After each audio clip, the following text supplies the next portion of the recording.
आप बैठ जाइए, नहीं आपको सुनना है बाहर चले जाइए। आप जैसे लोगों के कारण ही देश बर्बाद हो रहा है। अब मीडिया में कहाँ से आते हैं? घर से जाओ बाहर। बस ये तरीका है बात करने का। बैठ जाओ। आप नामों में भाई अपनी मैं 1 घंटे बोलूंगा तुम्हारे घर आकर तुमको सुनाऊंगा मैं। बैठ जाओ, बैठ जाओ। ये कौन लड़का? देखिए यही है। ये भी हीरो बनेगा। अब ये रवीश कुमार बन जाएगा कल से। इसको बैठाइए नहीं पाएंगे।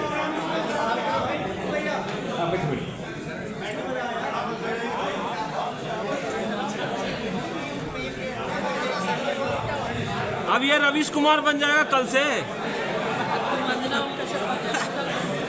बस मैं अंत में ये कहना एजुकेशन चाहूंगा चाहिए, एजुकेशन।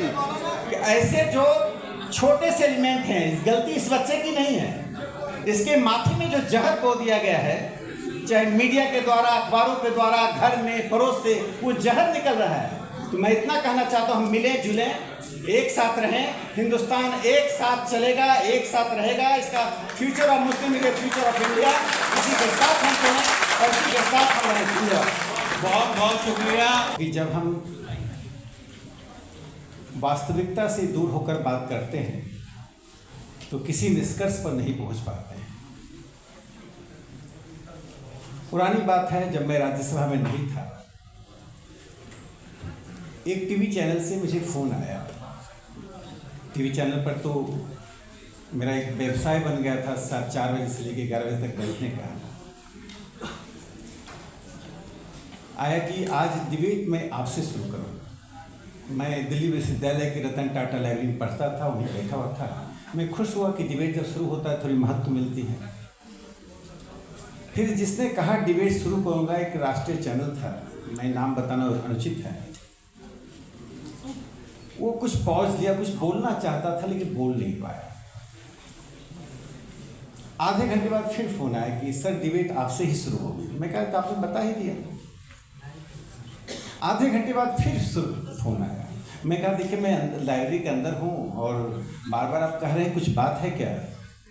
कहा सर एक बात आपसे बतानी थी। डिबेट में जो एक मेरे मित्र अंसार रजा जी आते थे, तो अंसार रजा आ रहे हैं, मेरी उनसे बात हो गई है। उनको क्या बोलना है मैंने बता दिया। थोड़ा सा आप उग्र हुए, आप बहुत शांत रहते हैं, अच्छा नहीं लगता। तो मैं कहा कुछ बता तो दीजिए, तो मैं ऐसा होता दिखाऊंगा। तो कुछ अभद्र बर्बरतापूर्ण शब्द उन्होंने मुझे कहा बोलने के लिए, दाढ़ी के ऊपर, टोपी के ऊपर।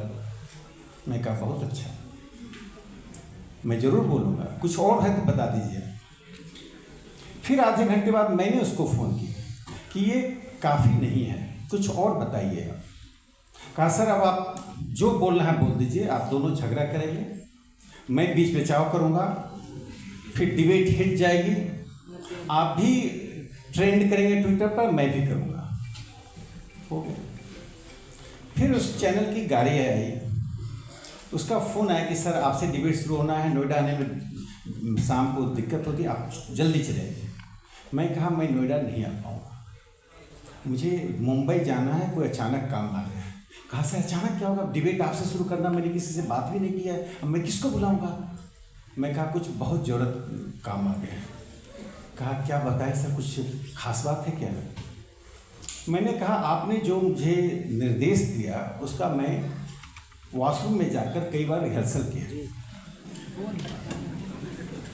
और अपनी सूरत देखता रहा। फिर मैं देखा मेरी लंबाई भी अच्छी है, भाई का कहा था मैंने, देखने में भी बुरा नहीं हूँ, लेकिन तो मैं क्यों नहीं मुंबई जाकर ही एक्टिंग कर लेता हूँ।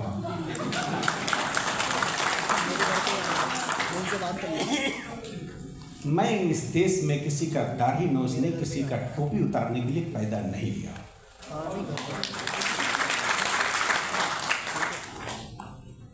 जो लोग उतारेंगे उनसे मैं लड़ने के लिए पैदा लिया।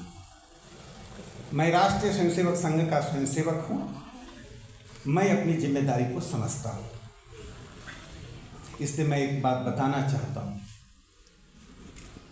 हम किसी परिवार के सदस्य होते हैं, किसी स्कूल कॉलेज के छात्र होते हैं, किसी के दोस्त होते हैं, किसी समुदाय के होते हैं, लेकिन उसके बावजूद भी हम स्वयं में एक व्यक्ति होते हैं। मैंने उस वक्त अपनी जिम्मेदारी समझी और हल्की लोकप्रियता से बचते हुए मैंने उस दिन से कम उस चैनल पर, मैं ये घटना 2016 की है, 25 हो गया, 9 साल में उस चैनल मुझे नहीं बुलाया। अब बात रही, मुझे एक बात अच्छा नहीं लगा, जब ख्वाजा साहब बोल रहे थे तो बहुत धैर्य के साथ सुना, लेकिन अंत में कुछ लोगों का धैर्य टूटने लगा। यदि इतनी जल्दी आपको धैर्य टूट जाएगी तो फिर आपको हिंदुस्तानी कहलाने का अधिकार नहीं। इस्लाम में मूर्ति पूजा नहीं है, लेकिन हिंदुस्तान में हिंदुओं के बीच एक आर्य समाज है जिसमें मूर्ति पूजा का विरोध होता है। और 17 नवंबर 1869 को काशी में, जिसमें हर चौक चौराहे पर मंदिर है, अनंत मूर्तियां हैं, वहां पर स्वामी दयानंद सरस्वती 300 पंडितों के साथ मूर्ति पूजा के विरोध में तर्क तथ्य के साथ बहस कर रहे थे। 50,000 की भीड़ थी। काशी का राजा उसकी अध्यक्षता कर रहा था। ना किसी ने किसी पर पत्थर फेंका, ना किसी ने फूल बरसाए। दोनों में विवाद चलता रहा। विवाद के साथ हिंदुस्तान का संवाद चलता है। ये है हिंदुस्तान। इसलिए ख्वाजा साहब जब बोल रहे थे, धैर्य से सुनिए। जिन लोगों को उससे आपत्ति हुई उनको अपने ऊपर सोचना चाहिए कि हम में धैर्य की क्षमता क्यों नहीं। एकरा जी बहुत अच्छी पार्लियामेंट्रियन होंगी। आज जैसा उन्होंने भाषण दिया मुझे बहुत प्रभावित किया। उन्होंने जो बात कही उसको मैं यथार्थ में बताना चाहता हूं। मैं बिहार के बेगूसराय से हूं और बेगूसराय कॉन्स्टिट्यूंसी को आप अच्छी तरह भली भांति जानते हैं कई कारणों से। राज्यसभा में जाने के पहले की बात है, टेलीविजन चैनल पर आने के कारण लोग सूरत देखकर पहचानने लगते हैं। मैं जब गांव जाता हूं तो एक लखमीनिया का बाजार है, उसमें 2 हिस्से हैं, बलिया और लखमीनिया।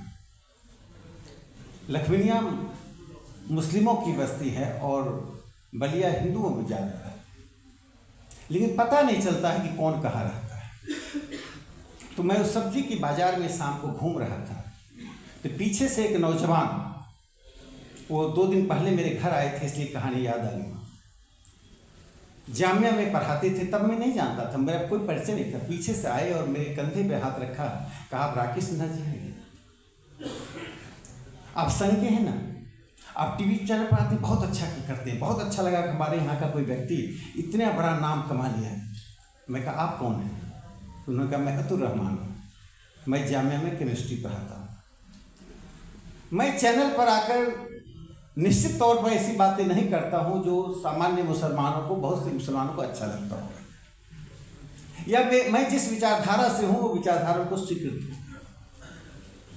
लेकिन मुझे वो बंगाल याद आ गया जब करजन ने पार्टीशन किया, लेकिन स्थानीयता और संस्कृति के कारण बंगाल ने 1911 में उस पार्टीशन को खारिज कर दिया था। आज अतुर रहमान जी की वो घटना मुझे याद आ गई। उस व्यक्ति को यह बात नहीं था कि मैं क्या बोलता हूँ, उस व्यक्ति के मन में यह नहीं था कि मैं राष्ट्रीय स्वयंसेवक संघ का हूँ, मैं संघ के संस्थापक का जीवनीकार हूँ। उनके मन में यह था कि मेरे गांव का एक व्यक्ति आज राष्ट्रीय स्तर पर जाना जा रहा है, उसको खुशी इस बात की थी। इसलिए हिंदुस्तान में स्थानीयता का बहुत महत्व है, उस स्थानीयता को मत तोड़िए। 7 दिन पहले मैं मल्लापुरम गया और मैं कई बार टीवी चैनल पर मल्लापुरम के बारे में कई बातें कही। जाने के बाद मुझे अफसोस हुआ।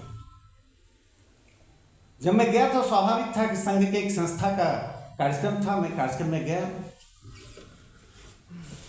कार्यक्रम में बातें की। वहाँ 83-84% मुस्लिम समुदाय है। मैं घूमता रहा, लोगों से मिलता रहा, कई लोग चेहरे को पहचान कर फोटो खिंचाते रहे। मैंने मुसलमानों से पूछा कि आपको इतने कम हिंदू हैं, कोई आपत्ति होती है क्या? मैंने हिंदुओं से पूछा तो मुझे लगा कि अब तक तो मैं मल्लापुरम के बारे में कुछ गलत बात ही करता रहा। यथार्थ की जानकारी नहीं होने से हम ऐसी नैरेटिव क्रिएट कर देते हैं। करना बहुत आसान है, लेकिन मैं कुछ बोल रहा हूं, वो कुकराझार में बैठा हुआ व्यक्ति या काशी में बैठा हुआ व्यक्ति या कंधमाल में बैठा हुआ व्यक्ति क्या असर उसके मस्तिष्क हो रहा है?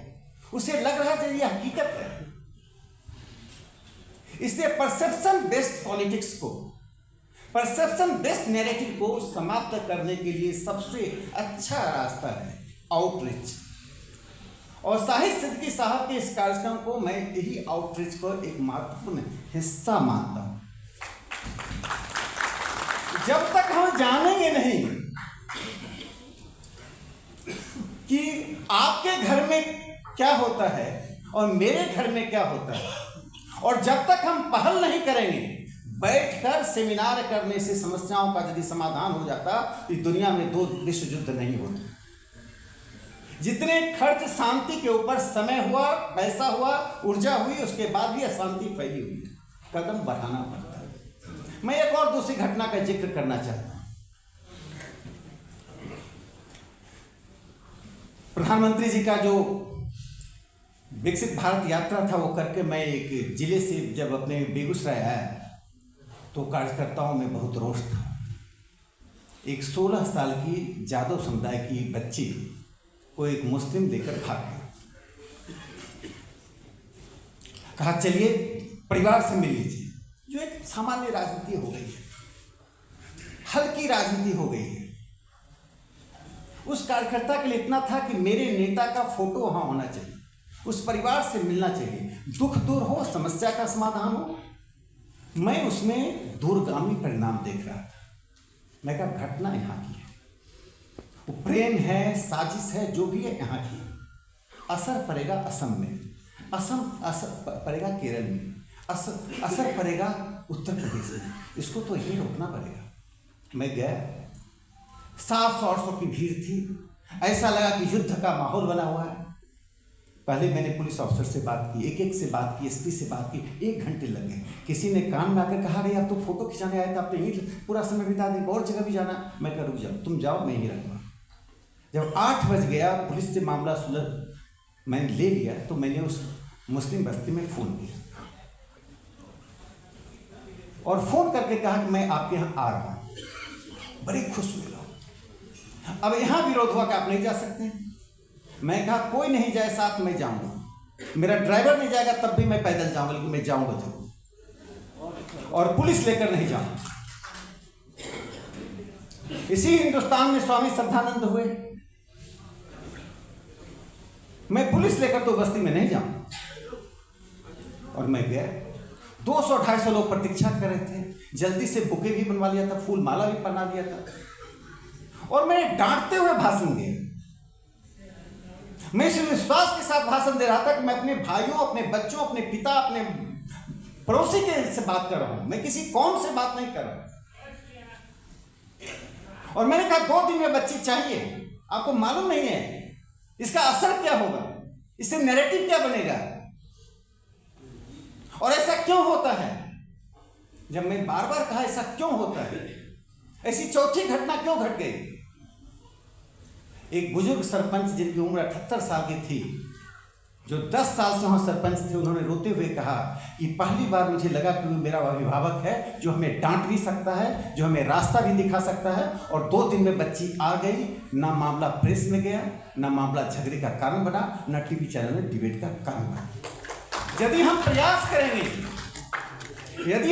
करेंगे कि हिंदुस्तान में रहने वाला हर व्यक्ति फ्यूचर ऑफ मुस्लिम की बात करते हैं। अजीम प्रेम जी की जो पूरी संपत्ति है, पाकिस्तान के 4 वेल्थिएस्ट पर्सन, मियां मोहम्मद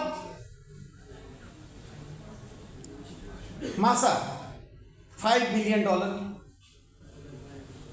अनवर परवेज $3.1 बिलियन, उनके बाद जो 4 हैं बिलियन से मिलियन पर आ गए। 7 को मिलाकर हम जितनी संपत्ति है उससे अधिक संपत्ति हमारे अजीम प्रेम जी के साथ है। मैं उन्हें मुसलमान नहीं, सच्चा हिंदुस्तानी उद्योगपति मानता हूं। फरहाद, मैं नहीं जानता था मेट्रो जूता मैं खरीदता हूं, मैं इस सेमिनार के कारण में ढूंढा। 26,000 करोड़ की मालकिन है, वेल्थेस्ट मुस्लिम वोमेन। मेट्रो शूज उन्हीं का है। बेंगलोर में प्रेस्टीज रियल एस्टेट का डेवलपमेंट हुआ। इरफान, रजा, वो प्रेस्टीज इतना ग्रुप बढ़ रहा है। कर्नाटक में तो मुस्लिम मेजोरिटी नहीं है, क्यों बढ़ रहा है? यदि नरेंद्र मोदी जी के 2014 में आने के बाद मुस्लिम रिप्रेजेंटेशन कम हो गया, मुस्लिमों की संख्या, मुस्लिमों का डिमोनाइजेशन होना शुरुआत में, कहा मैं छोटी सी आंकड़ा देना चाहता हूं। 1952 में 25 मुस्लिम थे लोकसभा में, 1957 में 23, 1961 में 26, 1967 में 28, 1971 में 28, 1977 में 49, 1980 में 45। ये काम था वही रहा। 2024 में 24, 2024 से 2019 में 26, उसके पहले 2014 में 23। कहाँ आंकड़े बदल गए? आंकड़ा क्यों नहीं बदल रहा सुमंता? जब हम मल्टीकल्चरल की बात करते हैं तो कहना बहुत अच्छा लगता है। मुझे हिलाल जी को पढ़ना क्यों अच्छा लगता है? क्योंकि बुनियादी मसले को उठाते हैं। मल्टीकल्चरल की बात करना और मल्टीकल्चरल में कंट्रीब्यूट करने में अंतर होता है। पूरा जो हमारी सभ्यताई पक्ष है उपनिषद में है, उसमें नेति नेति है। उपनिषद का एसेंस ऑफ हिंदुइज्म इज नेति नेति। 2 शब्द को हटा दीजिए, भारत समाप्त हो जाएगा, हिंदुत्व समाप्त हो जाएगा। नेति नेति का मतलब होता है यह भी नहीं वह भी नहीं, this is not that is not. इसलिए नए संप्रदाय का बनना, नए धार्मिक प्रवचनों का होना, अलग अलग इंटरप्रिटेशन होना, अलग अलग पुस्तकें आना, विरोध होना, पक्ष विपक्ष में खड़ा होना, यह इस प्रक्रिया का हिस्सा बनना चाहिए। इस प्रक्रिया का हिस्सा बनने के लिए मैं अल्बानिया का उदाहरण देता हूं। अल्बानिया एक छोटा सा मुल्क है। उस छोटे से मुल्क में 17% क्रिश्चियंस हैं और ऑलमोस्ट 83% मुस्लिम्स हैं। अल्बानिया पूरे दुनिया के मुसलमानों से एक अलग उदाहरण पेश किया। जो सेकुलर पॉलिटिक्स है उनका, जो सेकुलर सोसाइटी है, आज तक अल्बानिया में ईसाई और मुसलमानों के बीच मतभेद नहीं हुआ। दोनों के धर्मों के बीच कोई अंतर दिखाई नहीं पड़ा। दोनों के सामाजिक सांस्कृतिक जीवन में कोई अंतर नहीं दिखाई पड़ा। क्या भारत यह मॉडल नहीं दे सकता है? क्या हम इतने अक्षम हैं? क्या इतने हम पूर्वाग्रह से ग्रसित हैं? अभी आज राष्ट्रीय स्वयंसेवक संघ के सरसंचालक मोहन भागवत जी ने लगातार 2018 से लगातार वे देश के नैरेटिव को चेंज करने की कोशिश कर रहे हैं। राजनीतिक पार्टियों की प्रतिक्रियाओं को छोड़ दीजिए। एक संघ जो 1925 से बना, जिस संघ के खिलाफ अनेक प्रकार के नैरेटिव लगातार चलाए जाते रहे, और नैरेटिव क्या होता है उसका एक उदाहरण देता हूं। पार्टीशन द्विराष्ट्रवाद कैसे हुआ, क्या हुआ, ये लंबे विमर्श की बात है। ठीक साहिब भाई कह रहे थे, हम पास्ट में बाद में डिबेट कर लेंगे। आरएसएस बहुत छोटा संगठन था तब। मुस्लिम लीग के हेडक्वार्टर को पता ही नहीं था कि आरएसएस क्या है। लेकिन जब पोलराइजेशन करने की बात आई, क्योंकि RSS the most visible Hindu organisation due to shakha, गणवेश के कारण, परेड के कारण, ड्रिल के कारण, तो 15 मई 1946 को एक पहला एडिटोरियल डॉन अखबार में आया जो मुस्लिम लीग का अखबार था। उसने लिखा कि आरएसएस पर बैन लगाओ क्योंकि they are danger to the Muslims. और गांधी नेहरू से अपील की कि आप हमारे साथ रहिए। 15 दिन बाद 31 मई 1946 को दूसरा एडिटोरियल आया जिसमें गांधी नेहरू की आलोचना की गई कि आपने आरएसएस पर बैन लगाने के लिए कोई कोशिश नहीं की, क्योंकि RSS is becoming most danger for the Muslims. वो भूल गए कि 1934 में सेंट्रल प्रोविंसेस में आरएसएस पे 2 दिन का डिबेट चला, पहली बार हिंदुस्तान के इतिहास में। इसलिए मैंने कहा खुलकर बात होनी चाहिए, मन से बात होनी चाहिए, मन में कोई भ्रास है तो वह भी निकालना चाहिए और दूसरे को सुनने की क्षमता होनी चाहिए। तो जब डिबेट हुआ, उस 2 दिनों के डिबेट में आरएसएस में कॉमनर होने के कारण बैन करने की बात हुई, तो सबसे ज्यादा प्रोटेक्शन आरएसएस उस वक्त ना जनसंघ था ना हिंदू महासभा था, उसमें सबसे ज्यादा प्रोटेक्शन एमएस रहमान नाम के व्यक्ति उठे जो member of Central Provinces and Berar legislative council थे। उन्होंने कहा on such matter silence is golden but I now I have to speak. उन्होंने सवाल किया कि मैं तो कभी संघ को दंगा करते नहीं देखा, जैसे मुस्लिमों को ऑर्गेनाइजेशन वैसे हिंदुओं को ऑर्गेनाइजेशन है और सरकार का वो बिल डिफीट हो गया। तो मैं जो कहना चाहता हूं, यह जो नैरेटिव क्रिएट की जा रही है कि 2014 के बाद भारत बदल गया, 2 बातें रेखांकित कर लीजिए। हिंदू समाज रिफॉर्म को प्रोत्साहित करता है। ईश्वर चंद्र विद्यासागर विधवा विवाह के समर्थन में आया। आपको मालूम है विधवा विवाह की हालत क्या थी? 1921 के जनगणना में आया कि 1 साल से कम उम्र की 597 बच्चियों को विधवा डिक्लेयर कर दिया गया था। 1 साल से कम उम्र, 2 साल की 494, 3 साल से कम उम्र की बच्चियों को 1207। ये आंकड़ा बढ़ता गया, मैंने एक जिसका जन्म नहीं हुआ विधवा डिक्लेयर कर दी गई। ईश्वर चंद्र विद्यासागर इसके लिए अभियान चलाया तो उनके विरोध में बहुत विद्वान व्यक्ति राधाकांत देव उनके सामने खड़े हो गए। जब दस्तखत हस्ताक्षर का अभियान चला तो राधाकांत देव को 37,787 लोगों ने साइन किया और ईश्वर चंद्र विद्यासागर को 987 लोगों ने दस्तखत दिया। लेकिन हिंदू समाज ने ऐसे 37,000 लोगों को खारिज कर दिया, 900 लोगों को स्वीकार कर लिया। हमने विधवा विवाह को स्वीकार कर लिया और वुमेन में रिफॉर्म की बात। यदि आप में रिफॉर्म की बात होती तो प्रधानमंत्री नरेंद्र मोदी जी को ट्रिपल तलाक बिल लाना नहीं पड़ता। I consider this is the most revolutionary, most radical, most desirable reform by any prime minister who has done, that is Prime Minister Narendra Modi ji. यदि वोट के लिए वो करना होता तो नहीं करता। मैं ऐसे लोगों को सुन चुका हूं जिन्होंने कहा था कि मुसलमानों को साइकिल में पंचर लगाने के लिए छोड़ दो, वहां उलझा रहने दो। प्रधानमंत्री ने कहा आपके हाथ में कंप्यूटर और आप में कुरान की बात की। यूपीएससी का एग्जाम सुन लो भाई। ए फैजी साहब, अब हमारी बात मत मानिए, ट्रिपल ए फैजी, ए फैजी साहब थे, मोइन शकीर थे, पॉलिटिकल साइंटिस्ट थे। ये ए फैजी साहब को तो मान लीजिए, क्यों फैजी साहब पॉइंट ऑफ रेफरेंस नहीं होते? और तजामुल हुसैन साहब, तजामुल हुसैन बिहार के पटना सिटी से थे। संविधान सभा में उन्होंने क्या कहा? The term and concept of minority is a British term. Britishers have gone with this term and concept has gone. Please throw this term from the dictionary. इस शब्द को अपने शब्दकोश से फेंक दीजिए। Because I worship the same God with different name, that does not make me a minority. We are one.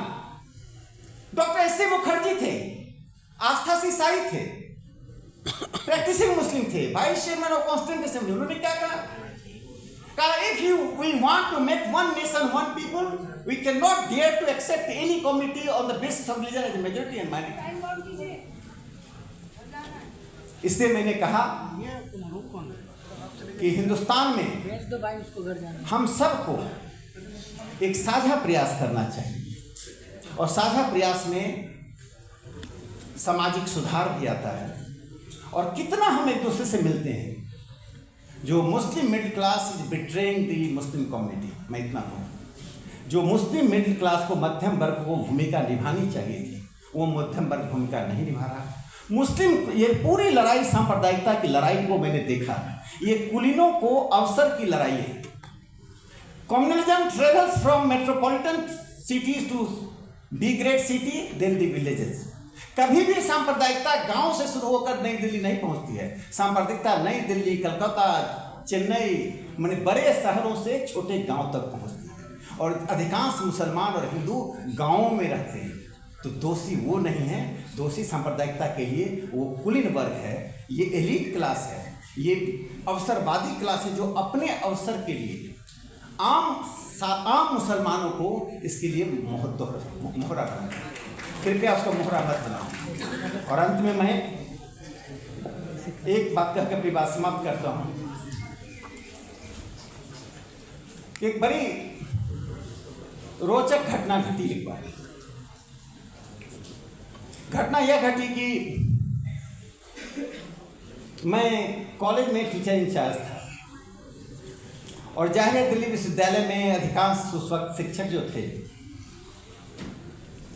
वो एक खास विचारधारा, वामपंथी विचारधारा से थे, राजनीतिक विज्ञान। एक महिला मेरे पास आई एडमिशन के लिए। मैं टीचर इंचार्ज था उस वक्त, हाथों से ही होता था। तो मैंने उसका एडमिशन के लिए कर दिया, जगह थी। गया तो प्राचार्य के कमरे से वापस आ गया कि एडमिशन रोक दो। सीटें थी, कहा कि कुछ सीटें हम बचा कर रखेंगे, बात ही है, मना कर दो, एडमिशन नहीं।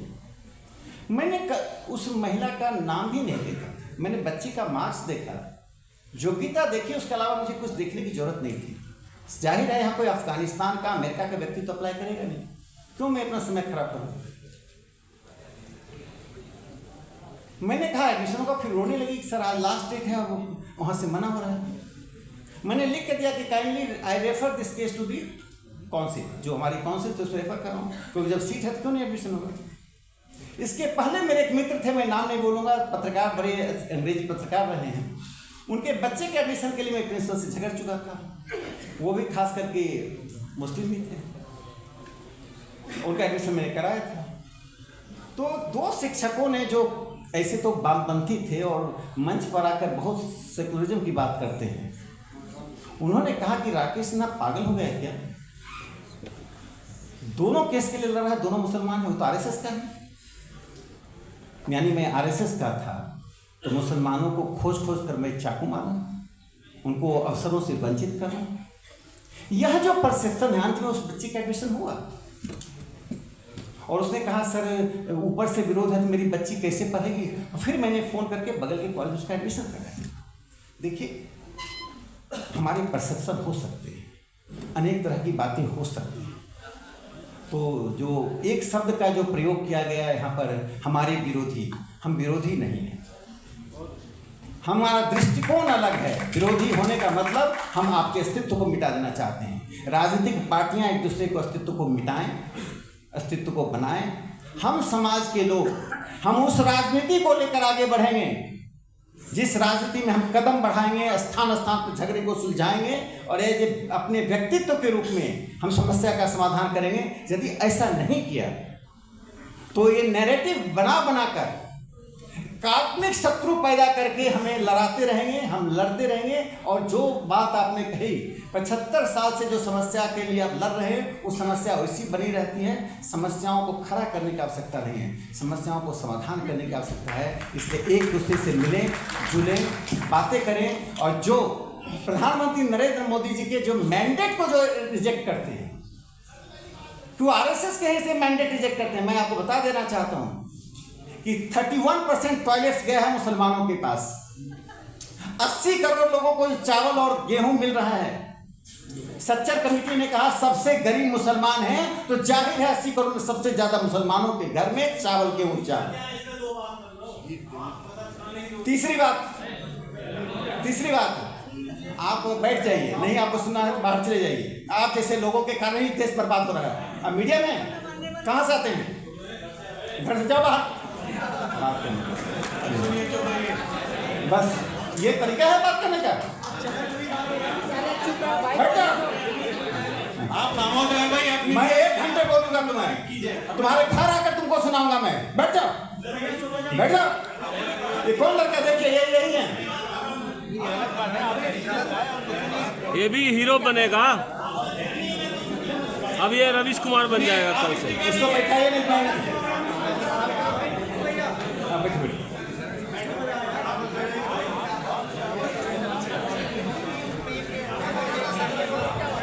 अब ये रवीश कुमार बन जाएगा कल से। बस मैं अंत में ये कहना एजुकेशन चाहूंगा चाहिए, एजुकेशन। कि ऐसे जो छोटे से एलिमेंट हैं, गलती इस बच्चे की नहीं है। इसके माथे में जो जहर बो दिया गया है, चाहे मीडिया के द्वारा, अखबारों के द्वारा, घर में पड़ोस से वो जहर निकल रहा है। तो मैं इतना कहना चाहता हूँ, हम मिलें जुलें, एक साथ रहें, हिंदुस्तान एक साथ चलेगा, एक साथ रहेगा। इसका future of Muslim league, future of India, इसी के साथ हम चलें और इसी के साथ हम रहें। बहुत बहुत शुक्रिया राकेश जी। अरे तुम आ जाओ।